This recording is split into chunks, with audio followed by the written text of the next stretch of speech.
I'm Darren Matthews. I'm one of the primary advisory teachers here at CLPE, and the book that I've chosen to talk about today for today's book review is The Song from Somewhere Else. It's a novel by the poet and writer A.F Harrold and illustrated by Levi Pinfold. If you've been a teacher on Power of Reading, particularly an Upper Key Stage 2 teacher on Power of Reading in the last few years, you're probably quite familiar with this book because we've been giving it away in our Upper Key Stage 2 collection for the last few years.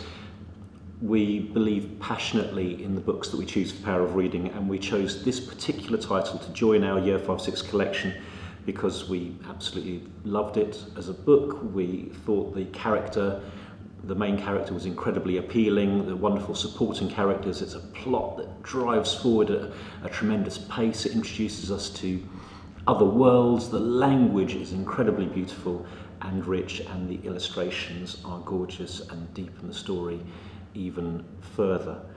For those of you that don't know the book, it sits in the middle of an unconventionally disconnected trilogy of titles by A.F Harrold. The first book in the series is The Imaginary, which was illustrated by Emily Gravett, and recently the third book in this trilogy has come out, also illustrated by Emily, called The Afterwards.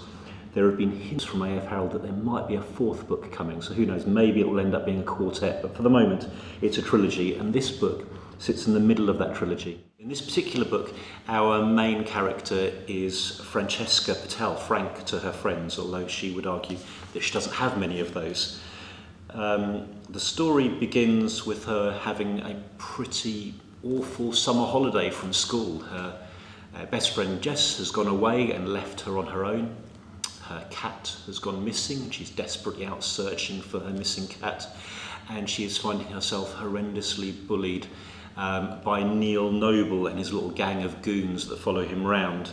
They corner her at the wreck and say and do horrible things to her, and just when she imagines things couldn't possibly get any worse, she finds herself rescued, in inverted commas, by Nicholas Underbridge, the worst person she could possibly want to be rescued by, because this is the person that is horrendously bullied at her school, that is picked on all the time for being strange, a weirdo, the odd one out, and she doesn't want to be associated with him. She needs to be helped from this situation, but surely not by him, and yet circumstances force them together, and they rush off towards his home, somewhere that she desperately doesn't want to be seen, and yet it seems that is going to be her only refuge.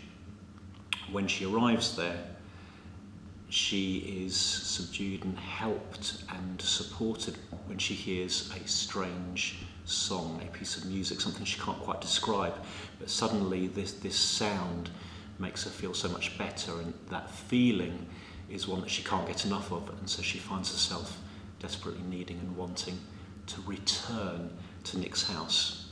And so from these real world, real life beginnings, a situation that we've seen in so many books about school life and school children, A.F Harrold develops a story that delves into mystery and fables and fairy tales and legends and other worlds, and takes us to places that we just couldn't possibly imagine.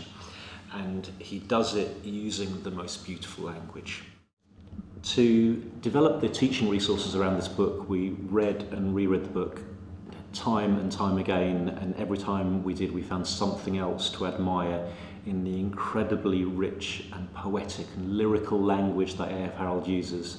It's language that you really want to introduce to children in Upper Key Stage 2.